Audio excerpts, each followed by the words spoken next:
Bismillahirrahmanirrahim. Assalamualaikum warahmatullahi wabarakatuh. Waalaikumsalam. Saya Andri dari UKPBJ Kabupaten Bandung, Bu. Sedikit saja, tadi kan dalam tahapan persiapan ini panitia persiapan itu panitia ya dalam khususnya menyiapkan checklistan seolah-olah gitu. Nah, itu dari masing-masing indikator itu evidennya apa? Misalnya apakah berita acara kah gitu. Boleh yang slide sebelumnya, Mbak? Slide yang sebelumnya, Vincent, tolong. Ini. Nah, ini kan Ya. ada konfirmasi kesiapan proyek dilakukan oleh panitia sebelum melanjutkan ke tahapan pengadaan ya. Ya. Nah, itu bentuknya apa? Misal kayak kalau kita lihat kajian lingkungan hidup jelas SPPL atau dokumen lainnya. Nah, yang lain-lain misal dari hasil konfirmasi minat pasar. Nah, itu bentuknya apa? Terus kemudian juga checklist-checklist tadi berbentuk apakah surat ataukah berbentuk berita acara atau seperti apa? Mungkin itu saja sementara. Terima kasih. Assalamualaikum warahmatullahi wabarakatuh. Waalaikumsalam warahmatullahi wabarakatuh. Terima kasih Pak untuk pertanyaannya. Tepat sekali untuk checklist tersebut memang kita menyiapkan seperti sebuah ini ya, mungkin di slide yang setelah tadi, Jameson boleh nextnya. Nah, ini kita taruh contoh kecil ya, Bapak Ibu. Nanti di MDP ini kita taruh di lampiran dari manual pengadaan RFQ atau manual pengadaan 1. Kita taruh checklistnya di lampiran. Di situ bisa dilihat hal-hal apa saja yang perlu konfirmasi bahwa sudah ada. Seperti yang Bapak sampaikan, kalau misalnya SPPL ya memang suratnya. Kemudian kalau market sounding atau konfirmasi minat pasar bisa jadi berita acaranya gitu Pak. Jadi di bentuk dokumennya itu nanti kita juga mungkin nggak terlalu kelihatan ya, tapi nanti ada poin-poin di mana kita harus memastikan bahwa itu sudah terkonfirmasi. Nah, di sini ada sudah dilengkapi, terus tanggalnya kapan, keterangannya apa. Misalnya belum, itu nanti kita bisa berkomunikasi dengan pihak yang memang berwenang atau bertanggung jawab terhadap tahapan tersebut gitu. Misalnya dalam pembentukan PFE kan ini kita di tahapan penyiapan ya. Jadi nanti mungkin bisa berkoordinasi dengan Bappenas atau mungkin dengan pihak-pihak yang terkait lainnya. Nah, ini kita sudah siapkan Pak untuk formnya. Jadi nanti tinggal dilengkapi saja. Untuk bentuknya tergantung apa yang akan kita konfirmasi ya Pak. Seperti mungkin kita perlu tadi saya sampaikan market sounding, mungkin berita acaranya hasilnya seperti apa. Kemudian kalau SPPL ya suratnya, penetapan lokasi juga ya surat penetapan lokasi. Jadi itu nanti akan tergantung dari item yang akan kita konfirmasi. Baik, mudah-mudahan jelas Pak. Terima kasih. Ada lagi? Silakan Ibu.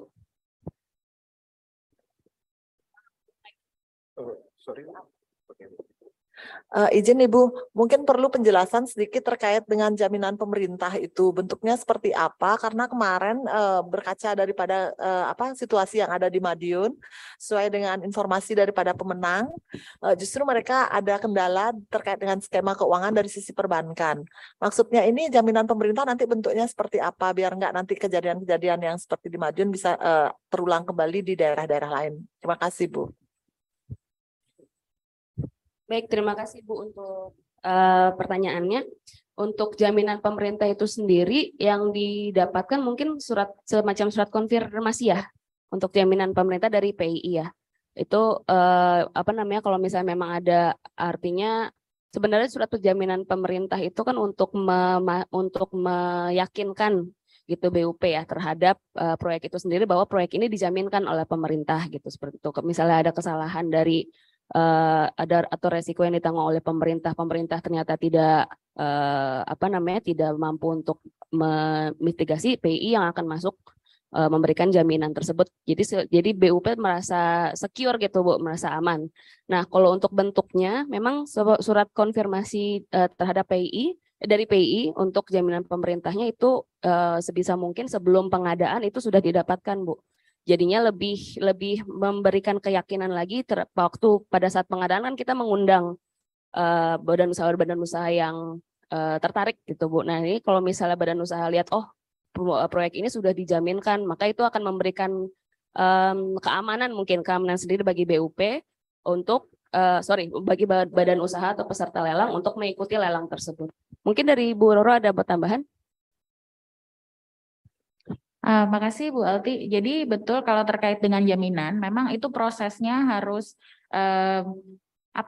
berjalan, karena kan itu berjalannya bersamaan ya pada tahap penyiapan dan juga pada saat persiapan pengadaan. Jadi sebelum kita masuk ke tahapan pengadaan, seluruh proses yang terkait dengan jaminan pemerintah itu harus sudah selesai.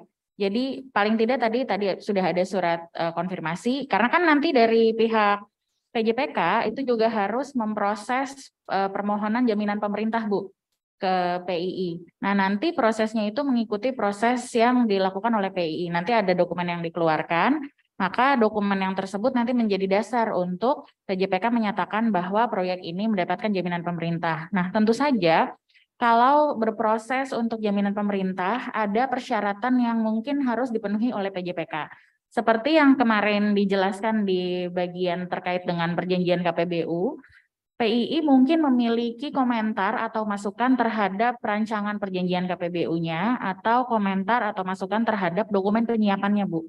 Jadi memang proses, nanti kalau secara detail mungkin prosesnya bisa dilihat di peraturan terkaitnya atau mungkin bisa berdiskusi dengan tim dari PII langsung, tapi memang itu harus dilaksanakan sebelum proses pengadaan. Jadi sebaiknya pada tahapan persiapan pengadaan ini, proses-proses yang terkait dengan jaminan pemerintah itu sudah hampir selesai gitu.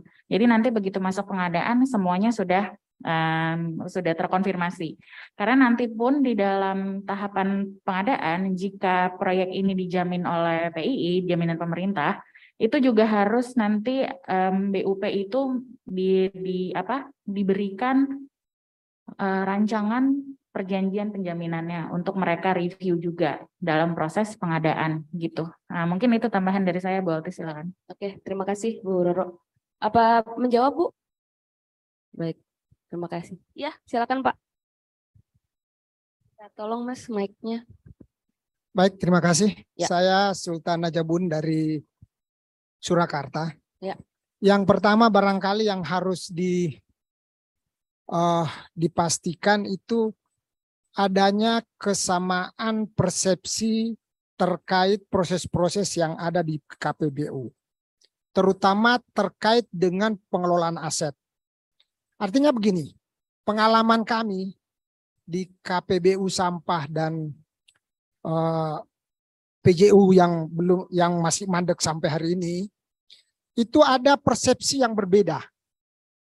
Jadi itu dicampur adukan antara aturan Perpres 38 dengan penggunaan aset.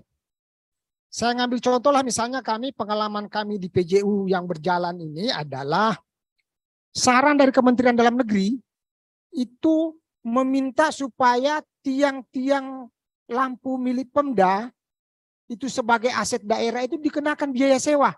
Kan aneh. Ya kan? Pengalaman kami pada pembuatan kontrak KPBU sampah, itu pihak aset itu meminta biaya sewa lahan. Kan aneh. Padahal dalam aturan perpresnya, kalau tidak ada lahan, pemerintah bisa mengadakan lahan loh ya. Sepanjang aturannya adalah lahan itu tidak boleh berganti pemilik. Kan begitu. Itu satu. Jadi barangkali harus ada ketegasan bahwa kalau kita menggunakan KPBU, maka kita menggunakan satu rejim aturan, yaitu aturan perpresnya dan peraturan turunannya. Dan itu harus dijamin. Yang kedua, dari penjelasan tadi soal jaminan itu, tolong kami mendapatkan penjelasan. Kan ada dua, jaminan pemerintah dan dukungan pemerintah. Sepemahaman kami, jaminan itu adalah kebijakan finansial ataupun kebijakan pemerintah yang diberikan untuk mendukung kegiatan itu agar dia layak secara ekonomi. Saya ngambil contoh misalnya proyek KRL misalnya. Kalau hitungan visibilis tadinya mengatakan bahwa minimal penumpang itu 12.000 per hari, kalau kurang yang jamin siapa? Pemerintah. Itu. Yang ketiga, soal dukungan PII. Kami pada proses KPBU PJU sampai diterbitkannya sampai penetapan hasil prakualifikasi terdapat 3 yang lulus, sampai hari itu kami itu belum pernah dapat jaminan dari PII. Itu baru sampai kepada konfirmasi to proses. Karena itu kan tahapannya panjang. Mulai dari screening, CPT, appraisal, baru kemudian PII menetapkan nilai jaminan yang harus kami bayarkan ke pemerintah. Tetapi pengalaman kami, kalau kami lihat ya, KPBU khususnya PJU ini kelihatannya lebih murah kalau kita kredit bank daripada menempuh KPBU ini. Demikian, terima kasih. Terima kasih Pak atas sharing pengalamannya ya Pak. Memang betul kalau yang pertama mungkin saya tanggapi terkait dengan penyamaan persepsi itu memang sangat penting ya Pak. Kemarin juga dari Pak Julian Smith juga di UK juga sama Pak, ternyata di Inggris pun juga terjadi gitu untuk ketidaksamaan persepsi dan juga komunikasi yang buruk yang memang menghasilkan kontrak yang kurang berjalan gitu. Artinya memang setuju sekali Pak untuk poin yang pertama, penyamaan persepsi, kemudian koordinasi dan komunikasi antar semua pihak yang terlibat memang sangat penting untuk kelancaran dari proyek KPBU ini. Kemudian mungkin juga lebih ke sharing pengalaman ya tadi Bapak untuk yang di Solo. Kalau melihat memang ada jaminan pemerintah dan ada dukungan pemerintah. Yang sepemahaman saya mungkin nanti menambahkan untuk jaminan memang tepat tadi diberikan oleh PI untuk membuat proyek menjadi bankable gitu ya Pak. Dan juga tadi yang seperti saya sampaikan bahwa proyek ini menjadi lebih artinya BUP menjadi lebih merasa secure atau aman karena ada pemerintah yang menjaminkan. Kemudian kalau untuk dukungan pemerintah ini setahu saya untuk yang VGF ya, bentuknya dalam bentuk VGF atau sebagian konstruksi. Nah ini juga sepemahaman saya menempuh proses yang berbeda antara VGF, antara dukungan pemerintah dengan jaminan pemerintah. Nah ini mungkin saya kurang paham untuk yang kondisi di Surakarta seperti apa Pak. Cuma memang untuk dari kami, mudah-mudahan untuk dari MDP yang kami susun ini bisa lebih memberikan kemudahan bagi Bapak Ibu dalam menyiapkan proyeknya. Mungkin dari teman-teman ada tambahan terkait dengan tadi pengalaman Bapak?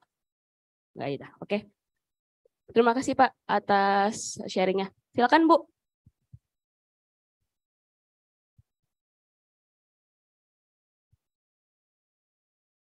Terima kasih Bu. Saya Risa dari PT Surya Energi Indotama. Tadi dari Ibu disebutkan bahwa PI pun memberikan masukan terhadap dokumen penyiapan ya Bu ya. Nah, kalau misalnya prosesnya adalah unsolicited dan di sisi di sisi badan usaha yang akan nantinya menyiapkan dokumen, tahapan pada saat apa PII memberikan masukan terhadap dokumen penyiapannya Bu. Karena kan kalau kita memberikan FS, nanti FS pun akan direview oleh dari kantor bersama ataupun Bappenas ya Bu ya. Apakah FS tersebut akan direview bersamaan dengan dokumen pengadaannya atau seperti apa? Terima kasih. Baik, terima kasih pertanyaannya. Mbak Roro mau menjawab? Terima kasih. Kalau sepemahaman kami Bu, itu kan berproses ya. Pasti FS itu akan produksi lebih dulu ya. Jadi biasanya FS-nya yang akan dibahas terlebih dahulu. Nah, apalagi kan tadi disampaikan bahwa FS-nya juga dibahas di kantor bersama ya. Nah, PII itu juga biasanya kantor bersama bisa mengundang PII untuk ikut di dalam pembahasan tersebut. Tapi tergantung apakah proyeknya ini mendapatkan, maksudnya akan mengajukan jaminan pemerintah atau tidak gitu. Tapi kalau misalnya mengajukan jaminan pemerintah, maka pasti PII akan ikut terlibat bahkan dari proses penyiapan gitu. Paling mungkin itu tambahannya. Tapi kalau detail prosesnya mungkin kami tidak terlalu familiar ya Bu. Jadi mungkin nanti jika ada kesempatan kami coba undang teman-teman dari PII untuk juga memberikan respon mungkin nanti di akhir seksi gitu ya. Terima kasih Bu Roro. Dari Levi, sekilas.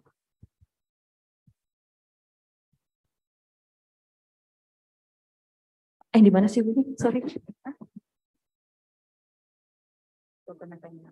Ya mungkin sekedar menambahkan juga kalau misalnya nanti akan mengajukan penjaminan ke PT PII, seperti tadi yang Bu Roro sudah sampaikan, memang PII-nya akan ikut dari awal proses penyusunan prastudi kelayakannya seperti itu. Nah, hal lain yang perlu diperhatikan juga ketika kita akan mengajukan aplikasi penjaminan dari PII itu ketika penyusunan prastudi kelayakannya sendiri kita juga sudah harus menghitung berapa premi PT PII yang akan yang perlu dipertimbangkan untuk proyeknya sendiri. Jadi memang PII-nya seharusnya sudah ikut di diskusi penyusunan prastudi kelayakannya tersebut. Demikian Bu, terima kasih. Terima kasih Bu Levi. Apakah sudah menjawab Bu atau ada tanggapan lagi? Itu kan terkait FS ya Bu ya. Kalau terkait dokumen pengadaannya kan kita melampirkan FS dan dokumen pengadaan. Kalau FS pasti direview oleh semua stakeholder di kantor bersama, baik itu PII maupun dari teman-teman Bappenas. Nah, terkait dokumen pengadaannya Bu, apakah tadi kan menyebutkan bahwa PII pun memberikan masukan terhadap dokumen tersebut. Apakah pada saat proses review FS bersamaan dengan proses permohonan inputan terkait dokumen pengadaannya juga Bu? Baik, mungkin tadi Bu Roro nanti mungkin tambahan ya Bu ya. Prosesnya kan memang pra-FS dulu ya Bu ya. Jadi prosesnya memang pra-FS dulu, pra-FS sudah diterima, sudah direview, baru akan masuk ke dokumen pengadaan. Kalau keterlibatan PII dalam review dokumen pengadaan mungkin Mbak Roro? Mungkin karena ini unsolicited ya Bu, jadi memang kan FS bareng sama dokumen pengadaan. Nah itu memang dilakukan di saat yang bersamaan. Karena nanti itu akan mempengaruhi outcome-nya kan. Kalau misalnya memang membutuhkan jaminan, ya dokumennya sudah jadi dua-duanya ya di review juga. Nah masukannya apa sih penjaminan ini terhadap dokumen pengadaan?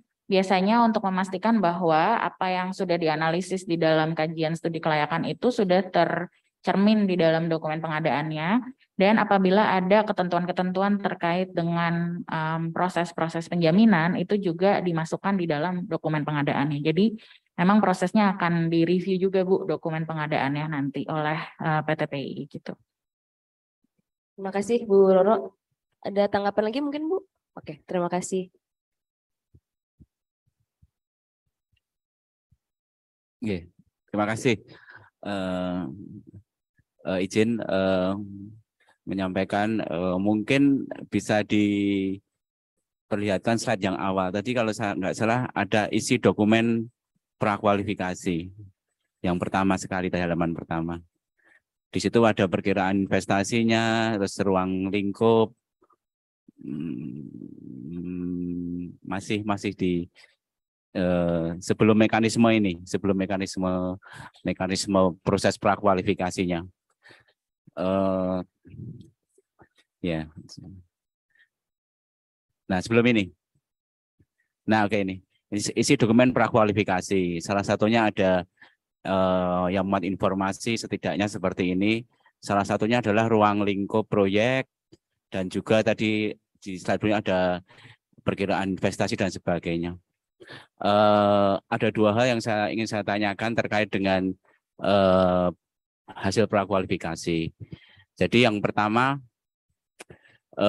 sebenarnya sejauh mana informasi ruang lingkup dan juga perkiraan CAPEX, OPEX itu mengikat untuk proses RFQ nantinya yang disampaikan di sini. Jadi kami mungkin punya pengalaman apakah yang disampaikan di ruang lingkup ini bersifat indikatif sehingga bisa ada mengalami perubahan ketika kita melakukan RFQ. Jadi karena kan ketika kita sampaikan informasi proyek di prakualifikasi dalam perjalanannya kan bisa jadi muncul kendala-kendala sehingga ada perubahan ruang lingkup. Meskipun kami menyadari juga ketika perubahan ruang lingkupnya itu juga tidak boleh bergeser dari induknya. Tapi paling tidak mungkinlah katakanlah komposisi lampu, jumlah lampunya dan sebagainya. Itu sejauh mana itu bisa mengikat. Jadi apakah nanti misalnya di RFQ diperkenankan untuk review terhadap apa yang disampaikan di indikasi di prakualifikasinya. Yang pertama itu. Kedua, apakah ada batasan waktu hasil prakualifikasi itu tetap sah. Dalam arti kami sudah melakukan prakualifikasi cukup lama, tapi memang kami akui ada beberapa kendala. Salah satunya juga ada pergantian PJPK, sehingga kemungkinan juga ada kebijakan baru. Nah, itu sejauh mana itu waktu yang diperkenankan itu. Mungkin dua itu dulu aja yang kami sampaikan. Terima kasih, Pak. Mohon maaf Pak, dari mana Pak? Saya Agung dari Surakarta. Oh, dari Surakarta, baik. Mungkin nanti yang kedua Pak Roro boleh minta tolong bantuannya ya untuk jangka waktu prakualifikasi berapa lama gitu validnya. Untuk yang pertama mungkin terkait dengan ruang lingkup Pak. Mungkin kalau boleh saya tanggapi, memang dari hasil prasudi kelayakan itu sampai dengan pengadaan bisa jadi ada rentang waktu yang cukup lama sehingga ada beberapa perubahan yang terjadi ya Pak dalam rentang waktu tersebut. Nah, kalau saya lebih menanggapinya perubahan-perubahan yang terjadi pada prakualifikasi dampaknya pasti akan ke waktu Pak. Waktunya ya akan lebih lama gitu, yang sebelumnya mungkin proses normal dengan perencanaan yang cukup matang saja itu mungkin sudah memakan waktu, apalagi dengan adanya perubahan-perubahan yang perlu diakomodir itu tentunya akan memakan waktu lebih banyak. Namun saya rasa untuk update dari terutama untuk finansial mungkin ya Pak, terutama gitu mungkin ada inflasi atau mungkin ada pergolakan ekonomi lainnya yang mempengaruhi, itu bisa diupdate. Tapi kalau untuk ruang lingkup saya rasa pentingnya melakukan perencanaan yang matang dan juga tadi koordinasi ya Pak antar stakeholders itu bisa dilakukan untuk menghindari hal tersebut. Namun kalau mungkin saya bisa mengundang teman-teman juga untuk memberikan pengalaman sejauh mana sebenarnya ruang lingkup itu bisa berubah di tahapan PQ. Silakan Bu Levi. Ya, terima kasih Bu Alti. Ya, untuk ruang lingkup memang sebaiknya ketika sudah akan memulai pengadaan itu sudah firm ya Pak ruang lingkupnya, karena memang dari BU ketika proses dari PQ ke pelelangan juga sebaiknya yang idealnya tidak ada perubahan terhadap ruang lingkup, karena kan sebenarnya nanti ketika ada perubahan ruang lingkup kita juga harus menghitung lagi kan kelayakan proyeknya dan lain-lain. Nah, kalau bisa kelayakan proyek seperti itu sudah tidak berubah lagi dari proses FBC ke proses pelelangan seperti itu. Juga memang benar sebenarnya ketika di tahap RFQ itu kan memang yang kita sebutkan ruang lingkupnya masih indikatif, tapi memang tadi sudah Bapak sudah tangkap ya, intinya memang kalaupun ada perubahan itu jangan signifikan dan kalau bisa tidak mengubah tadi tingkat kelayakan proyek. Jadi misalnya ketika di proyek APJ di PQ kita bilang kita akan punya pagu 30M untuk sekian titik APJ. Nah, kalau bisa dua angka itu tidak berubah karena kan itu nanti akan mempengaruhi ke attractiveness-nya ke si BUP sendiri di tahap pelelangan kalau misalnya berubah. Tapi memang saya juga pernah punya pengalaman dari proses PQ ke RFP itu ternyata ada perubahan peraturan menteri yang relevan. Nah, kalau seperti itu memang harus diinfokan kembali sih Pak. Memang kita harus menghitung lagi perubahannya segala macam dan mengecek lagi apakah memang proyeknya masih bisa berjalan dengan skema yang awal. Kalau memang ternyata ada perubahan signifikan, itu kami lakukan lagi market sounding ke si calon pesertanya untuk melihat juga apakah dengan perubahan seperti ini proyeknya masih atraktif untuk calon BUP-nya seperti itu sih Pak. Jadi memang ketika ada perubahan yang signifikan itu kita kurang lebih agak mengulang proses yang persiapannya ya dari market sounding hingga tadi persiapan dokumen pengadaan juga proses pelelangannya sendiri seperti itu Pak. Maaf Bu, menanggapi juga. Kalau saya nggak salah tangkap memang itu dimungkinkan, sepanjang tidak memang hal yang signifikan, tapi memang perlu dikomunikasikan ulang juga ke peserta yang lolos, gitu kan. Cuman memang mungkin saya juga bisa memberikan contoh salah satu kendala kenapa harus dilakukan perubahan itu. Ketika proses PQ kita lakukan, setelah itu katakanlah muncul kebijakan kenaikan TDL. Kenaikan TDL ini 17,6% berimbas pada jumlah AP yang kami patok sebelumnya, karena itu kaitannya sangat erat dengan kemampuan finansial daerah. Jadi akhirnya di situ mau tak mau ada perubahan ruang lingkup sehingga mengurangi jumlah titik. Ada lagi yang namanya Undang-Undang Harmonisasi Pajak. Kita tahu pajak PPN ya, pajak pertambahan nilainya dari 10% naik menjadi 11%. Komposisi AP juga berubah sehingga mempengaruhi capex, perhitungan capex. Nah, hal seperti ini kan tidak bisa dihindarkan gitu kan.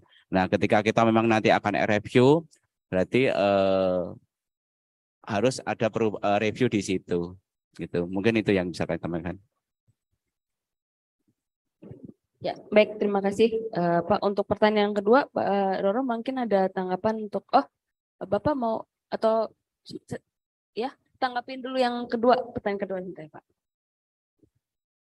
Terima kasih. Tadi kan pertanyaannya apakah ada batas waktu sejak pengumuman prakualifikasi terbit sampai lelangnya dimulai, betul ya Pak? Begitu ya? Ya, jadi kalau di peraturan setahu saya tidak ada batas waktunya kapan, tapi memang mungkin ada indikasi yang bisa kita gunakan Pak untuk menentukan apakah hasil prakualifikasi tersebut masih akurat atau tidak. Yang pertama, apakah ada perubahan-perubahan di dalam persyaratan kualifikasi yang harus dimintakan kepada peserta. Misalnya tadi seperti yang disampaikan oleh Bu Levi, apakah ada perubahan peraturan atau apakah ada perubahan di sektor tersebut yang mengharuskan syarat kualifikasi itu diubah. Kemudian yang kedua, mungkin ini lebih ke business judgment ya Pak. Jadi apakah misalnya PQ-nya tahun 2022, tapi kemudian lelangnya baru tahun 2024. Nah, apakah 2 tahun itu menurut panitia pengadaan atau menurut dari tim KPBU dan panitia pengadaan itu masih menunjukkan hasil yang akurat gitu loh. Apakah itu masih relevan hasilnya? Nah, kemudian indikasi lainnya tentu saja kan Bapak Ibu selaku PJPK juga bisa berkonsultasi ya dengan LKPP untuk memastikan bahwa ini apakah sebaiknya PQ-nya itu dilakukan kembali atau seperti apa. Karena memang kami menyadari sebelum rezim Perpres 38 ya, mungkin di Perpres yang sebelumnya banyak sekali PQ yang udah keluar hasilnya terus lelangnya belum tahu kapan. Nah, hal-hal seperti itu kalau dulu pengalaman saya pada saat itu PQ-nya diulang Pak, karena memang hasilnya sudah tidak relevan, sudah terlalu lama dan keadaan dari peserta, karena kan di dalam dokumen kualifikasi ini kan kita melihat ya kualifikasi dari si peserta.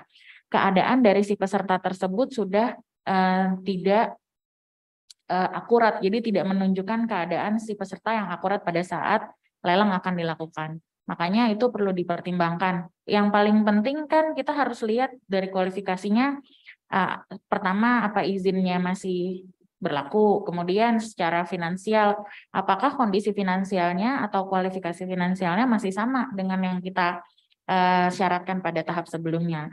Yang ketiga, kualifikasi teknisnya apakah dia juga masih memenuhi atau tidak. Kemudian relevansinya terhadap tren sektor pada masa kini apakah masih sama juga dan masih relevan, itu juga jadi pertimbangan-pertimbangan. Tapi kalau di peraturan setahu saya tidak ada batasannya Pak, kapan harus dilaksanakannya lelang setelah prakualifikasi. Nah, mungkin sebelum dilanjutkan Bu Alti, saya boleh izin mengundang rekan-rekan dari LKPP apabila ada tambahan atau tanggapan terkait pertanyaan dari Pak Agung. Mungkin Mas Owi bisa memberikan tanggapan. Tadi pertanyaannya ini Mas, jadi kalau misalnya PQ hasilnya sudah keluar, kemudian tendernya tidak langsung dilakukan, apakah itu ada batas waktunya, Mas Owi? Ya, oke. Sebenarnya gini Pak Mas Agung ya, jadi dikonfirmasi lagi apakah memang di dokumen PQ-nya ada masa berlakunya atau tidak. Lalu yang kedua, tentunya di dokumen penawaran PQ-nya itu apakah memang ada masa berlaku juga atau tidak Pak. Misalnya kan memang ini kan belum ada jaminan ya yang keluar. Nah, itu yang menjadi isu. Lalu yang ketiga pastinya kita harus melakukan konfirmasi ke badan usaha, takutnya konsorsiumnya udah nggak ada Mas. Ya udah bubar masing-masing tuh, sudah tidak tertarik lagi. Nah, ini yang memang nanti ya ini kayaknya Mas Agung udah nafsu banget ya mau nerusin yang Surakarta ya. Nah, monggo itu yang dilakukan. Nah, Ya, iya. Udah lama tidur ya. Tapi ya itu Pak, yang penting komitmennya dulu Pak, supaya kita nggak kesandung-sandung lagi yang kemarin. Itu mungkin Mas Agung.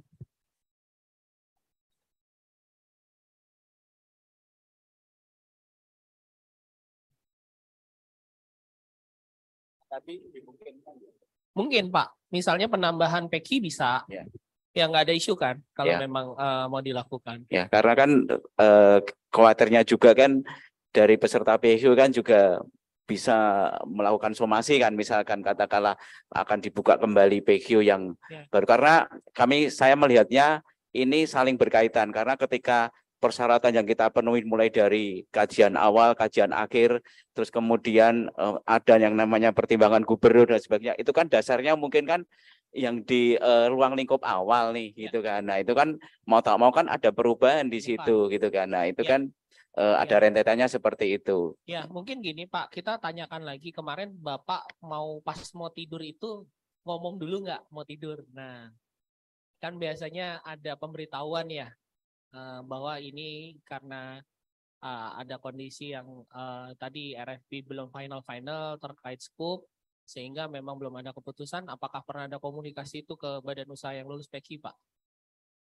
Sementara ini belum, karena kan kita juga harus menunggu kebijakan final dari PJPK kami gitu kan. Ya. Nah, terus kondisinya yaitu apakah nanti ya paling dikonfirmasi saja Pak, apakah memang masih berminat atau tidak. Kalau udah tidak berminat ya berarti PK ulang aja. Digagalkan PK ulang, toh nggak lama Pak. Ya, oke, makasih.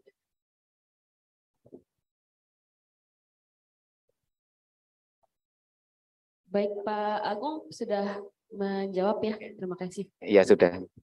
Bapak silakan Pak, boleh minta tolong mic-nya.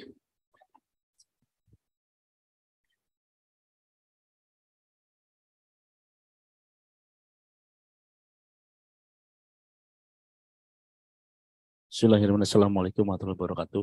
Terima kasih Bu atas waktunya Bu. Kami dari Kabupaten Bandung Bu. Ini tadi kaitannya kita dari awal tadi begitu mendengar penjelasan tentang review Bu ya.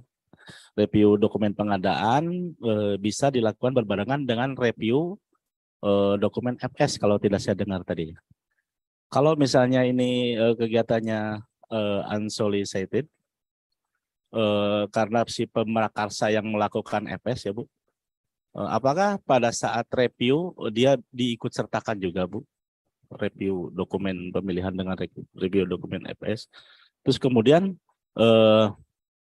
komponen atau stakeholdernya siapa saja yang boleh mengikuti kegiatan review tersebut? Apakah hanya tim KPBU atau panitia pengadaan atau berikut dengan tim simpul, atau bisa PJPK sendiri ikut serta, atau ada komponen lainnya yang diperbolehkan. Nah, kalau saya lihat untuk proses review dokumen pengadaan itu sudah mulai ke tahap persiapan pengadaan. Kalau untuk pengadaan dengan anggaran pemerintah ya Bu, itu sudah masuk ke dalam persiapan pengadaan. Dan di sana kita biasanya hanya antara panitia dengan PPK atau dibantu oleh pendamping tim teknis atau tenaga ahli tanpa melibatkan penyedia. Nah itu satu. Kemudian untuk persyaratan kualifikasi, untuk persyaratan standar kualifikasi perusahaan ya Bu, seperti misalnya SIUP KBLI atau NIB atau apapun.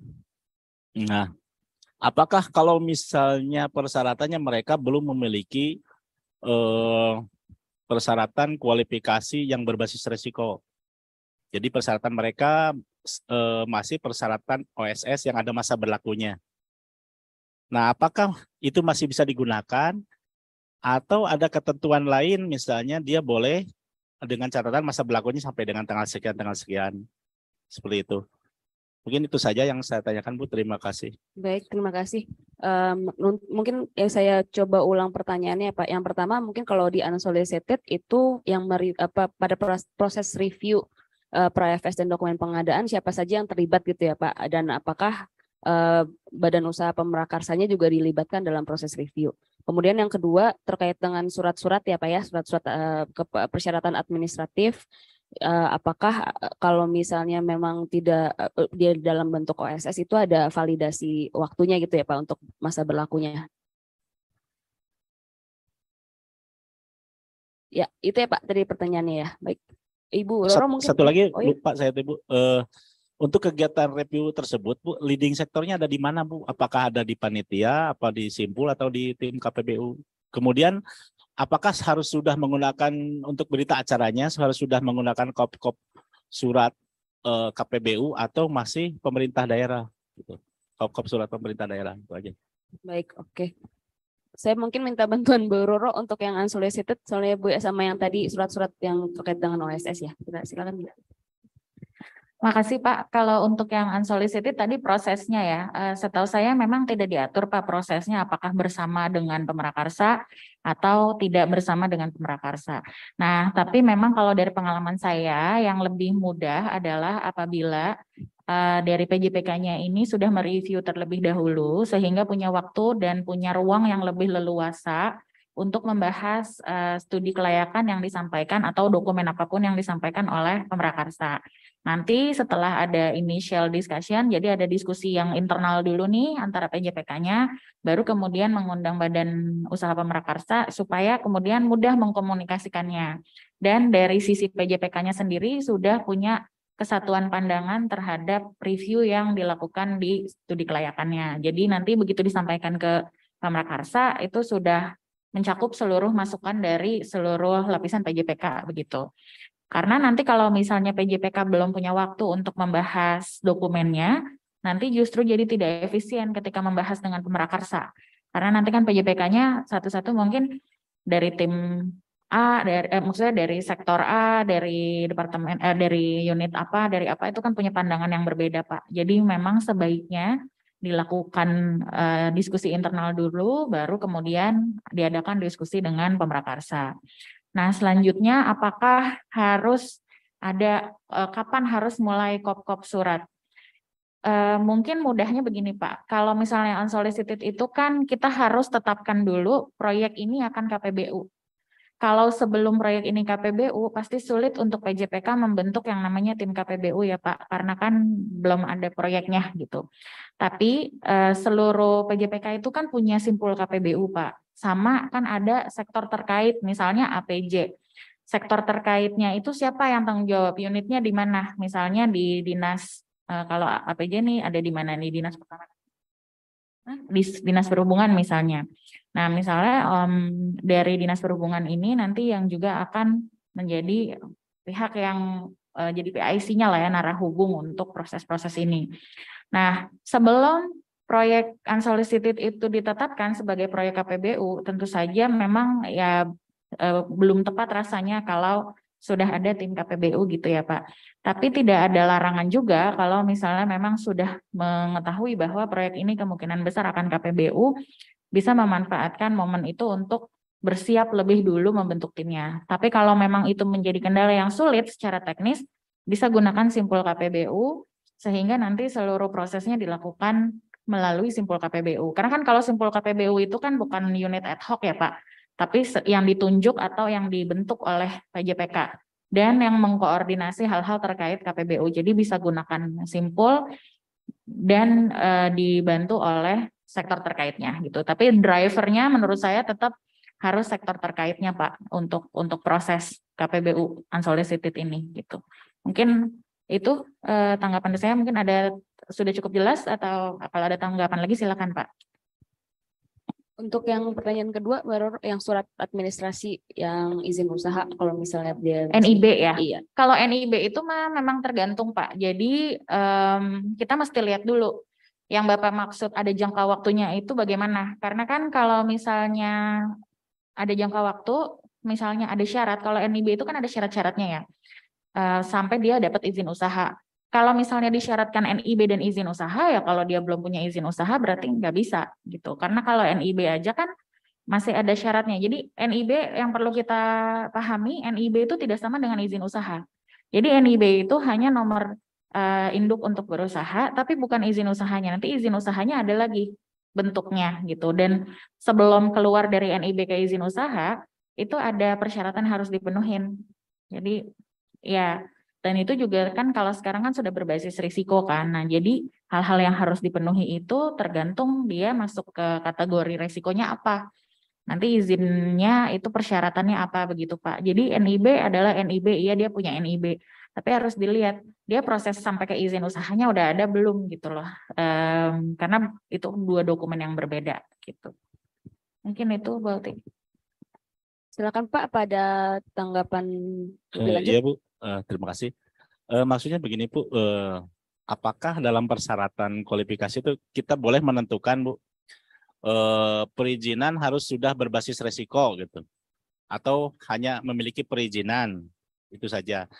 Jadi nanti kaitannya kalau misalnya mereka memasukkan perizinannya belum berbasis resiko berarti gugur.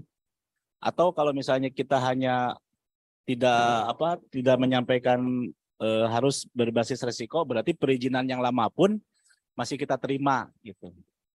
Nah, itu maksud saya, Bu. Oh, itu harus dilihat di peraturannya, Pak. Jadi apakah suatu sektor tersebut harus menyesuaikan perizinannya atau tidak? Jadi kita juga harus tahu, oh kamu perizinannya nih harus diupdate misalnya.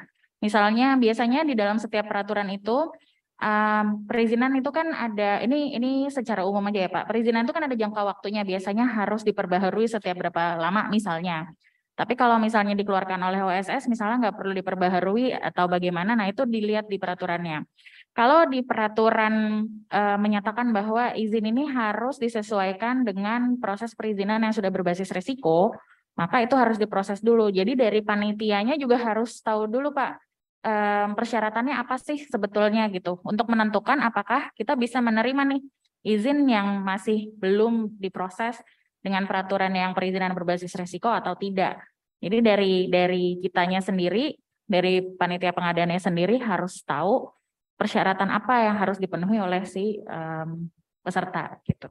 Ya, ini mungkin, nah ini jangan disamakan dengan PBJ ya Bapak dan Ibu sekalian ya.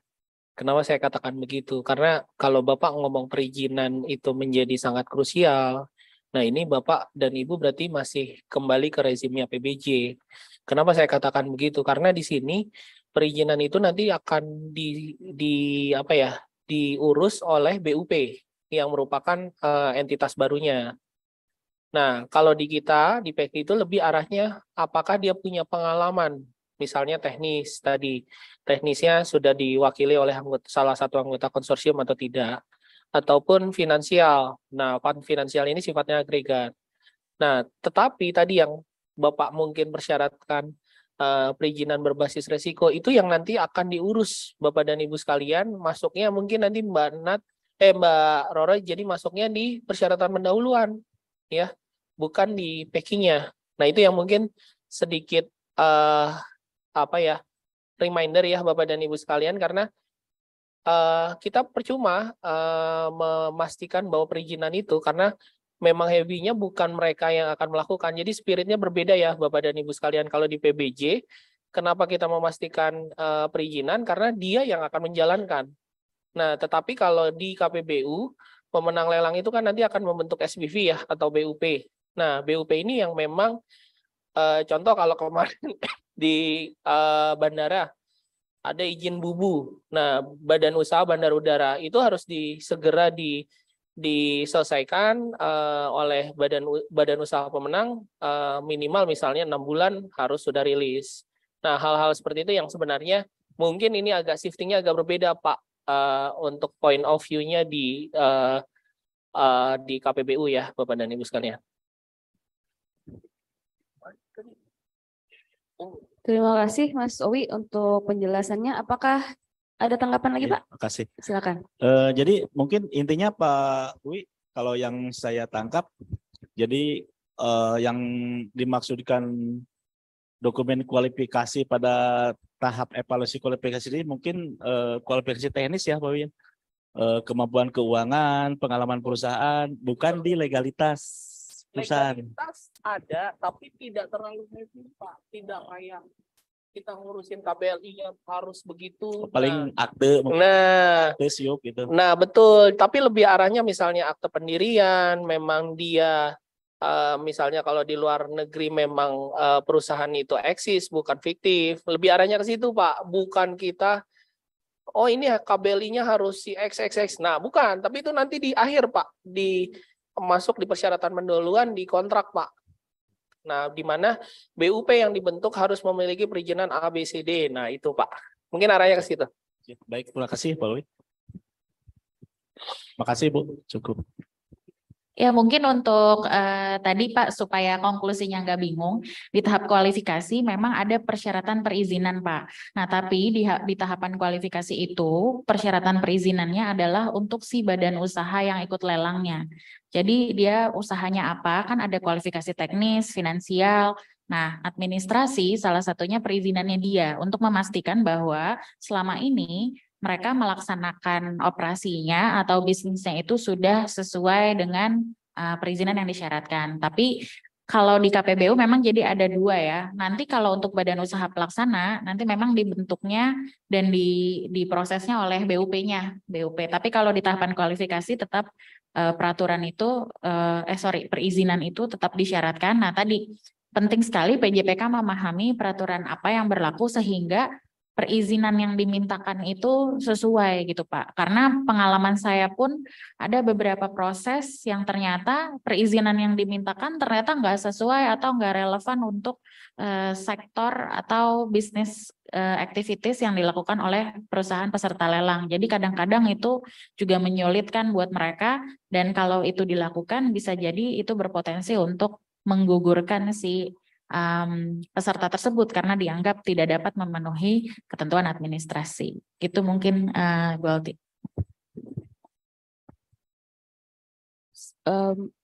Punten Pak, sudah terjawab ya. Mohon. Ibu silakan Ibu. Baik, terima kasih. Saya Yung Safitri dari Kabupaten Lombok Barat. Jadi sekilas kami sampaikan kembali Mbak, untuk prakualifikasi di Kabupaten Lombok Barat kami sudah dilaksanakan pada bulan Maret dan selesai pada bulan Juni 2021. Jadi peserta yang mendaftar ada 11, kemudian yang memasukkan dokumen ada 4, dan kebetulan yang lulus hanya 1. Dan ini adalah pemrakarsa. Jadi mekanisme kami selanjutnya adalah penunjukan langsung. Itu yang pertama. Dan kemudian dalam dokumen prakualifikasi kami, memang kami sampaikan bahwa masa berlaku dokumen PK, mungkin ini sekaligus sharing, jadi kami sampaikan bahwa masa berlaku kami adalah 180 hari kalender. Dan kemudian karena sampai saat ini kami belum bisa melaksanakan proses proposal gitu, jadi kami sampaikan, jadi kita bersurat, kita sampaikan ke Pemrakarsa, kita tembuskan ke ini pihak yang berwenang bahwa masa berlaku, kita adendum dokumen prakualifikasi, kami sampaikan bahwa masa berlaku prakualifikasi adalah sampai dengan perjanjian kerjasama ditandatangani. Nah, mungkin ini kami konfirmasi lagi apakah itu sudah benar atau bagaimana. Kemudian untuk kondisi kami di Lombok Barat, kami mungkin tidak ada opsi untuk mengulang prakualifikasi. Jadi walaupun saat ini masih dalam proses menuju proposal gitu, kami tetap harus lanjut begitu. Nah, untuk dokumen ini disebabkan mungkin sama dengan Surakarta, bedanya Surakarta solicited dan kami unsolicited gitu. Untuk FS memang ada perubahan, ini sama juga kasusnya mungkin terkait perubahan TDL dan lain-lain yang terkait. Nah, sehingga ada perubahan ruang lingkup. Ruang lingkupnya itu diantaranya adalah jumlah titik lampu mungkin nantinya yang akan kita masukkan ke dalam dokumen dokumen selanjutnya. Nah, untuk pertanyaannya adalah memang rohnya prakualifikasi dalam KPBU itu lebih ke pengalaman dan finansial kata Pak Oi tadi. Cuma yang menjadi kekhawatiran kami kan pada saat nantinya apabila diperiksa gitu kan yang periksa kita tidak hanya dari yang pemahamannya sama, tapi kan bisa juga dari APH atau ada teman-teman lain gitu. Untuk persyaratan yang contohnya pajak gitu kan, itu otomatis sudah tidak berlaku dan harus diperbaharui. Apakah ini harus kita perbaharui sebelum proposal atau bisa nanti pada saat kan kita kalau penunjukan langsung diundang gitu ya, diundang untuk sistem penunjukan langsung. Apakah dipenuhi pada saat itu ataukah pada saat sebelum proses RFP dimulai. Jadi pada saat nantinya masuk ke sebelum data room mulai dibuka gitu, pemenuhan dokumen kualifikasi yang perlu diperbaharui sudah diserahkan oleh pemrakarsa kepada kami atau bagaimana? Mungkin itu. Terima kasih.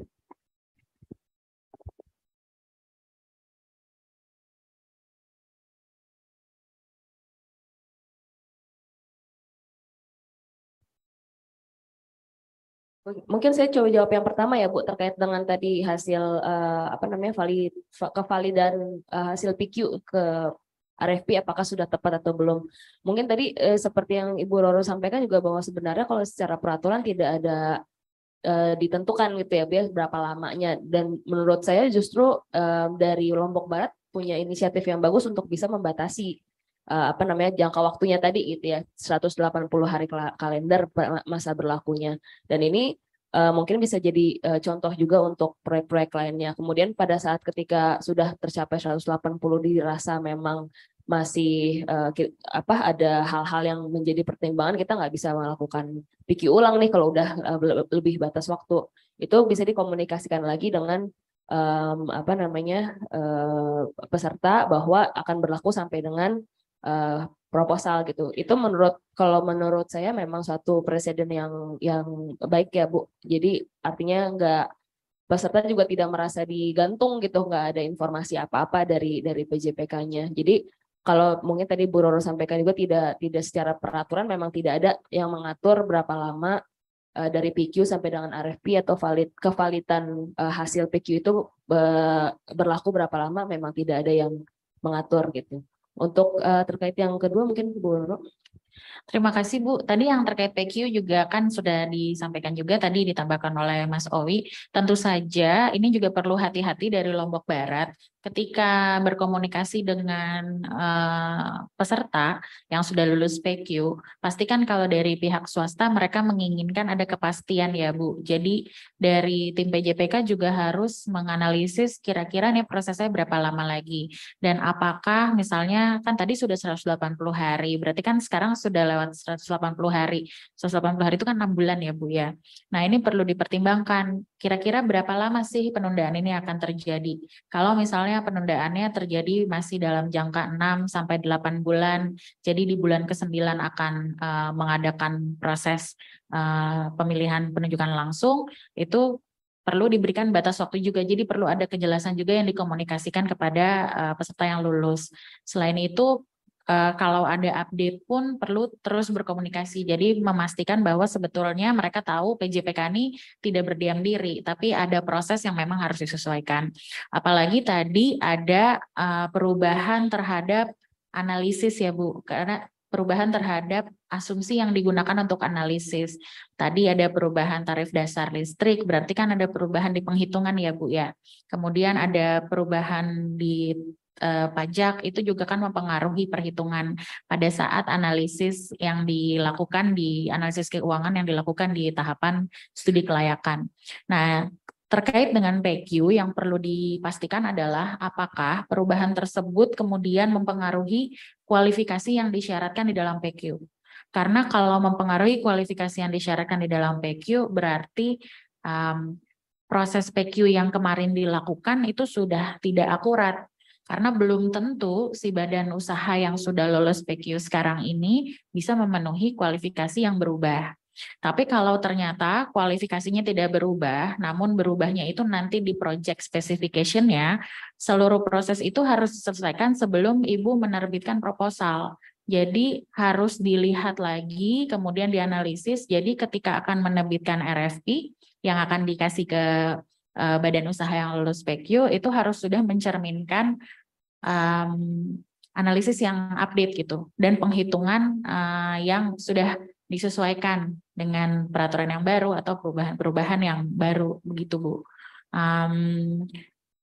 Kalau menurut saya sih itu harus dikomunikasikan juga, apalagi kan ini di tahapan sudah mau pengadaan dan ini unsolicited ya. Saya kurang tahu apakah di proses ini PJPK masih boleh meminta badan usaha pemrakarsa untuk memperbaiki studi kelayakannya. Karena kalau menurut saya sih sepertinya tidak memungkinkan gitu. Jadi seharusnya memang ini sudah jadi kewenangannya PJPK untuk melakukan pemutakhiran atas studi kelayakan dan analisis tersebut. Nah, mungkin ini juga saya minta bantuan lagi dari rekan-rekan LKPP, mungkin ada pandangan atau bagaimana arahannya terkait apabila suatu studi unsolicited ini ternyata kemudian asumsi penghitungan dan analisisnya ada yang berubah di kemudian hari dan sudah lulus PQ, begitu ya Bu ya? Mungkin boleh bantuannya Mas Owi atau rekan-rekan LKPP yang lain.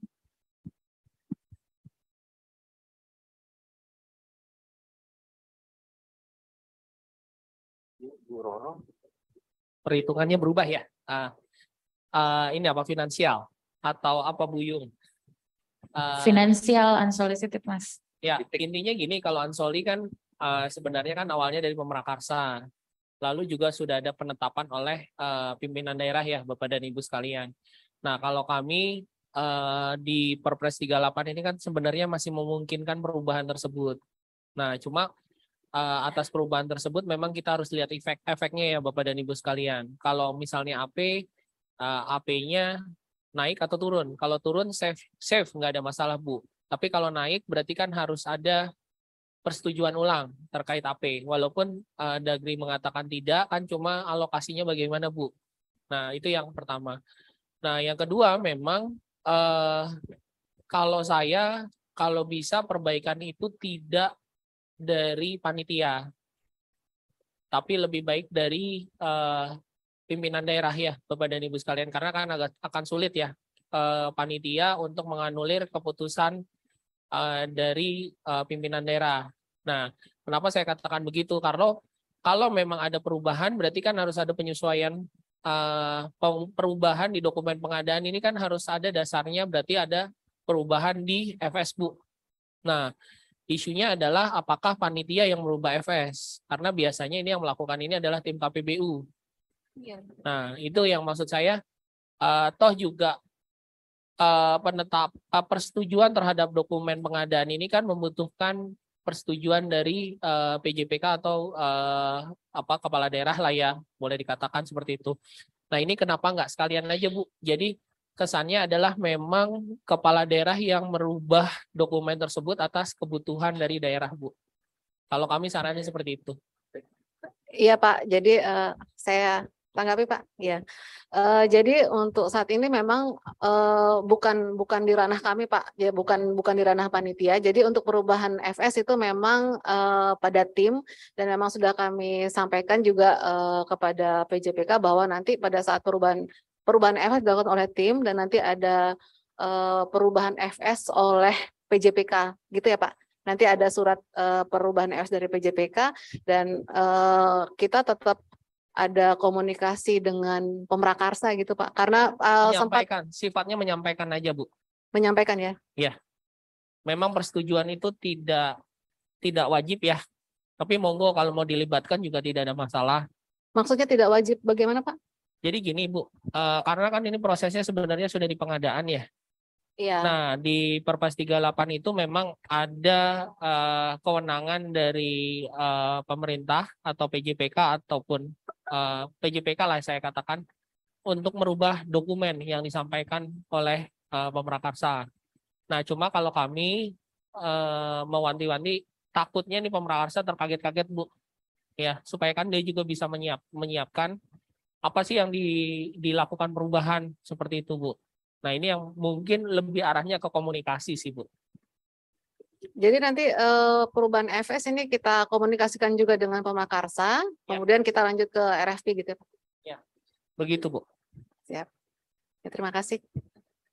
Terima kasih Mas Owi klarifikasinya. Silakan Bu.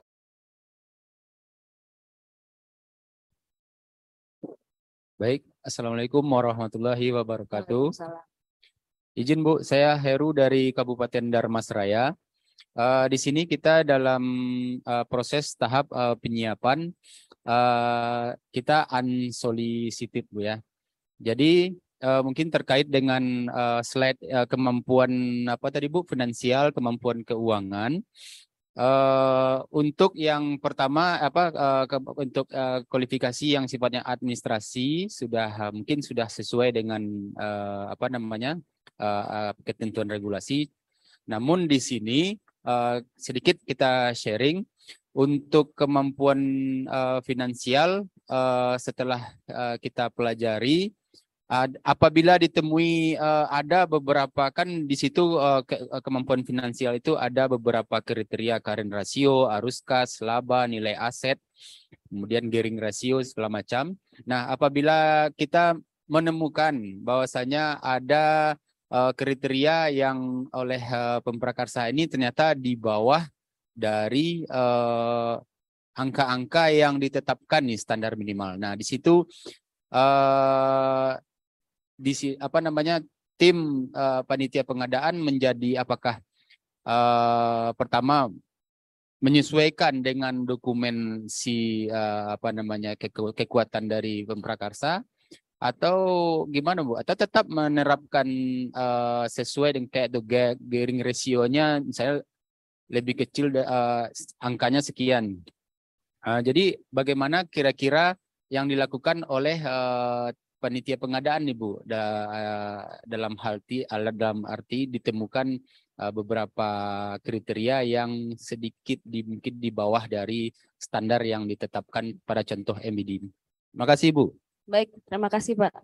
Mungkin saya menjawab dari perspektif solicited dulu ya, mungkin karena yang kami siapkan kan solicited ya Pak ya. Cuma nanti mungkin bisa ada tambahan.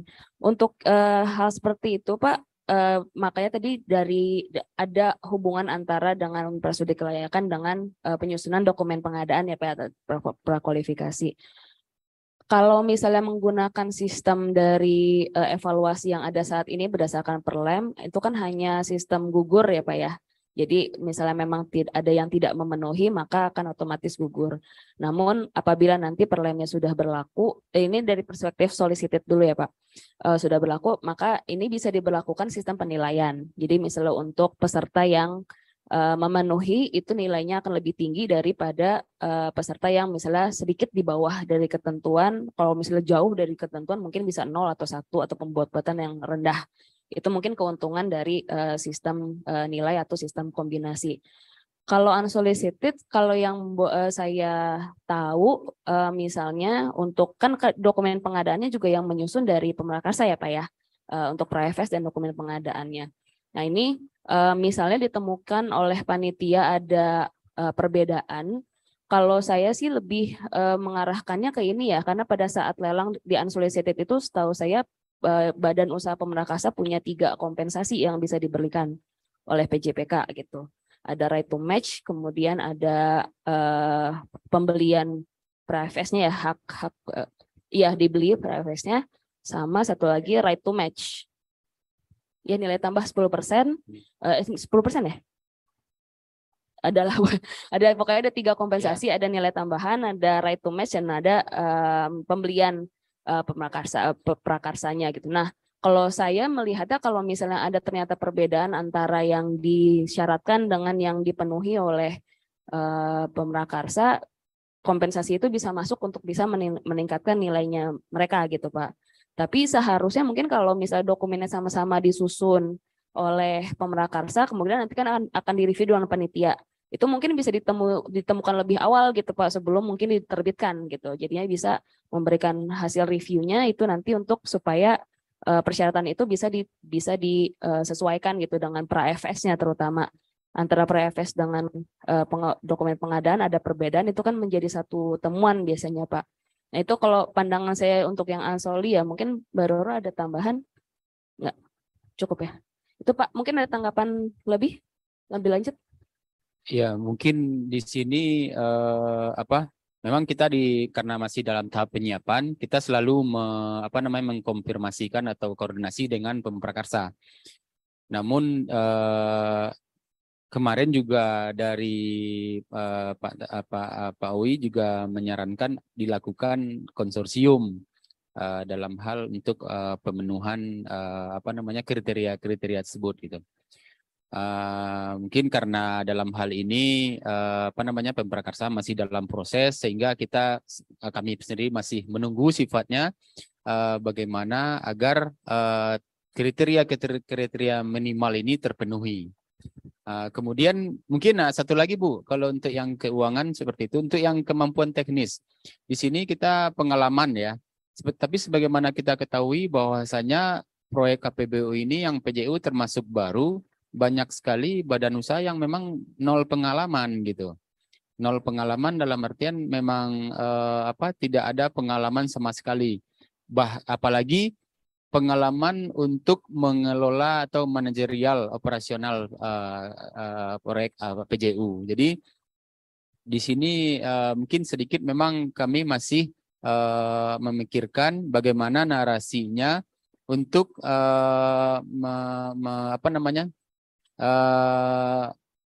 agar dokumen ini juga tidak keluar dari peraturan perundang-undangan. Memang mohon maaf saya izin juga kepada mungkin teman-teman di Kabupaten Madiun ya. Izin Pak, saya melihat bahwasanya kemarin untuk kemampuan teknisnya itu di Madiun untuk PEKI-nya ada pengalaman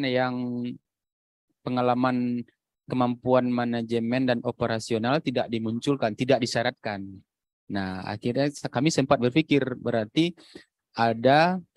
bisa mengeluarkan kebijakan untuk mengurangi salah satu kriteria seperti itu. Namun di sini kembali ke rohnya KPBU bahwasanya apabila memang dalam tahap FS-nya disebutkan demikian, apakah memang dibolehkan seperti itu. Jadi agar proses pengadaannya juga tidak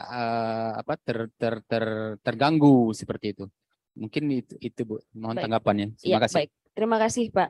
Mungkin saya coba tanggapi terkait dengan kemampuan teknis tadi Pak ya. Untuk yang betul memang untuk proyek KPBU APJ di Indonesia belum banyak justru bahkan mungkin Madiun baru salah satu yang bisa berjalan gitu. Namun dalam kriteria kemampuan teknis ini kita juga coba untuk tidak hanya di sini kalimatnya adalah pengalaman dalam penyediaan infrastruktur sejenis.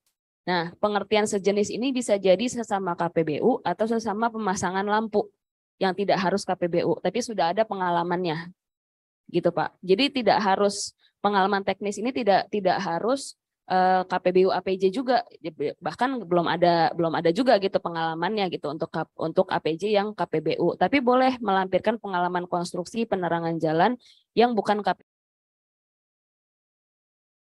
KPBU. Yang mungkin mereka dapat tender di luar KPBU atau mungkin dengan pihak swasta bukan dengan pemerintah, tetapi ini jenis infrastrukturnya tuh sejenis, penyediaan infrastrukturnya sejenis sama-sama lampu. Atau mungkin bisa jadi pengertiannya juga pernah melakukan KPBU lain yang bukan APJ gitu. Jadi ini di dalam manual ini kami memberikan Pak petunjuk-petunjuk atau panduan untuk yang dimaksud dengan infrastruktur sejenis atau misalnya kriteria-kriteria seperti apa itu kami memberikan petunjuk, namun tetap pada akhirnya merupakan diskresi PJPK untuk menetapkan kriteria yang sesuai dengan kebutuhan proyeknya.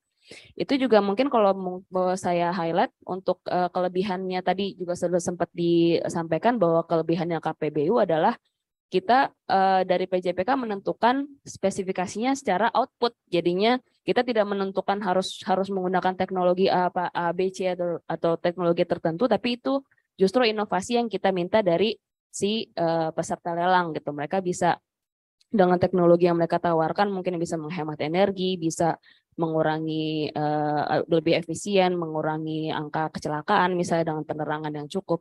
Nah itu kita serahkan sepenuhnya bagaimana mereka menjalankan atau memenuhi output spek tersebut. Nah kalau terkait dengan yang di Madiun tidak ada pengalaman ONM. Kalau menurut saya kembali lagi karena kriteria prakualifikasi ini ditentukan oleh panitia, maka panitia yang tahu kebutuhan terhadap pesertanya seperti apa gitu. Kalau dari kami menyarankan yang memang istilahnya komplit ya, ada konstruksi dan juga ada ONM. Tapi kembali lagi ke nature, ke proyeknya, kemudian kebutuhan proyeknya, sehingga panitia bisa menentukan kriteria apa yang diperlukan gitu untuk memenuhi dari kebutuhan proyeknya. Boleh Bu Levi ada tambahan?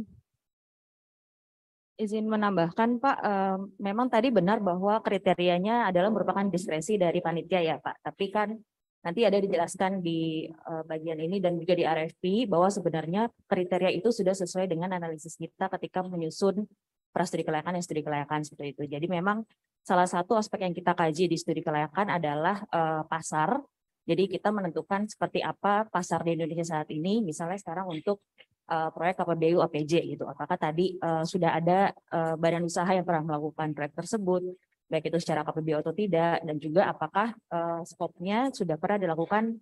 Kalau misalnya APJ kan kita biasanya maunya BOT ya Pak, bangun, operasional dan transfer. Jadi memang idealnya sebenarnya kalau memang proyeknya besok mengcover BOT, pengalaman yang kita minta dalam kriteria itu juga mengcover BOT. Tapi tadi kembali lagi ke hasil analisis pasarnya seperti apa, apakah memang sudah pernah dilakukan semua lingkupnya, dan juga tadi yang kedua diskresi dari panitianya akhirnya seperti apa terkait dengan kriteria pelelangan dan prakualifikasi sendiri. Seperti itu sih Pak. Terima kasih.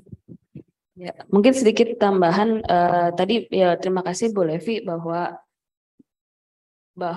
hal tersebut perlu disesuaikan ya dengan apa yang sudah disusun dalam prastudi kelayakan. Mungkin satu lagi yang perlu diingat adalah karena KPBU ini relatif jangka panjang ya Bapak Ibu. Jadi kita ingin memastikan bahwa BUP yang menjalankan proyek ini memang memiliki kualitas dan kemampuan yang kita harapkan bisa juga dalam jangka panjang gitu. Jadinya benar-benar diperhatikan kriteria prakualifikasinya sesuai dengan ruang lingkup yang kita tentukan gitu Pak. Baik, sudah menjawab Pak? Atau masih ada yang ganjel nih? Baik, terima kasih. Silakan Pak. Minta tolong Mas. Terima kasih. Saya tadi tergelitik dengan pernyataan Ibu mengatakan bahwa dalam unsolicited itu yang bikin dokumen pengadaan itu pemrakarsa. Barangkali dibuka aturannya lagi, Mbak. Jadi yang dibikin dokumen pengadaan itu adalah panitia pengadaan. Disahkan oleh PJPK. Unsolicited yang kita ambil itu adalah idenya, yaitu feasibility study yang dilakukan oleh pemrakarsa, calon pemrakarsa. Nah, kalau dia idenya dari dia, maka pada saat mau dilelangkan itu ada dua, apakah dibeli atau diperkenankan untuk ikut lelang dengan penambahan nilai. Tetapi seluruh kriteria yang disusun dalam dokumen pengadaan itu tidak boleh bersifat diskriminatif. Meskipun idenya dari unsolicited itu dari calon pemrakarsa. Nah kan? Sehingga harus clear dulu bahwa yang melelangkan itu adalah pemerintah atau PJPK lewat panitia pengadaan. Sehingga dokumen itu disusun oleh panitia pengadaan. Persyaratan itu disusun oleh panitia pengadaan, bukan pemrakarsa dalam unsolicited. Barangkali itu Bu, terima kasih. Memang PJPK harus own dan harus betul berhati-hati dalam menetapkan kualifikasi. Nah dalam unsolicited saya sepakat Pak betul bahwa memang pemrakarsa itu menyusun studi kelayakannya dan nanti membantu untuk menyiapkan dokumen pengadaannya. Namun pelelangan dan proses apakah yang disusun oleh Pemrakarsa ini kemudian disepakati, disetujui, dan diterima oleh PJPK, itu betul-betul kewenangannya PJPK. Dan betul sekali bahwa seluruh pengadaan itu tidak boleh bersifat diskriminatif ya Pak, karena kita nggak boleh berpikir bahwa karena dia pemrakarsanya, maka syarat-syarat yang ditentukan dalam pelelangan itu harus memudahkan supaya si pemrakarsanya ini menang. Dan saya sangat sepakat dengan hal tersebut Pak. Proses-proses tersebut memang menjadi kewenangannya PJPK, dan Pemrakarsa punya kewajibannya tersendiri terkait dengan unsolicited tadi. Jadi seluruh dokumen yang diproduksi oleh Pemrakarsa akan diserahkan kepada PJPK dan kemudian diperiksa, dinilai, kemudian disahkan atau diterima atau tidak gitu kan. Kalau misalnya ada yang kurang, masih boleh dimintakan untuk diperbaiki. Tapi begitu sudah diterima oleh PJPK, ditetapkan bahwa ini akan menjadi KPBU, selepas dari itu dokumen tersebut bagaimana memprosesnya, kemudian apakah mau dimodifikasi dan lain-lain, itu sudah masuk ke kewenangannya PJPK. Gitu Pak. Terima kasih Pak atas sharingnya dan juga pengingatnya bahwa memang pengadaan KPBU ini memang harus sifatnya transparan dan tidak memberatkan, tidak ada preference ya Pak. Gitu. Terima kasih Pak.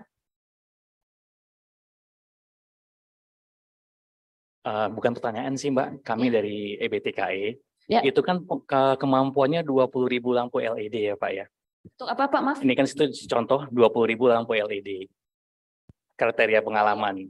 Nah, kita kan yang mengeluarkan skema untuk lampu LED, untuk lampu ya. Lampu itu ada dua kategori, lampu LED indoor atau bulb atau APJ. Nah kalau ini definisinya Mbak, bisa lari ke lampu LED yang indoor. Di mana kalau ini kita sendiri sudah mengeluarkan lebih dari 3 juta sampai 4 juta lampu di lelang kita sendiri. Nah ini mungkin harus diperbaiki agar orang tidak salah asumsi. Karena emang secara peraturan di kita sendiri yang mengeluarkan skema ada 2 jenis lampu. Jadi lampu itu adalah lampu indoor dan outdoor. Nah terus kalau yang 20.000 lampu ini, kan saat ini kalau kita bicara lelang lampu itu yang paling terbanyak di Direktorat EBTKE. Karena sekali lelang kita 30.000 titik lampu dalam satu proyek 1 tahun. Nah mungkin kalau ini yang seperti ini kemampuannya hanya pasti yang menang di lelang-lelang kita.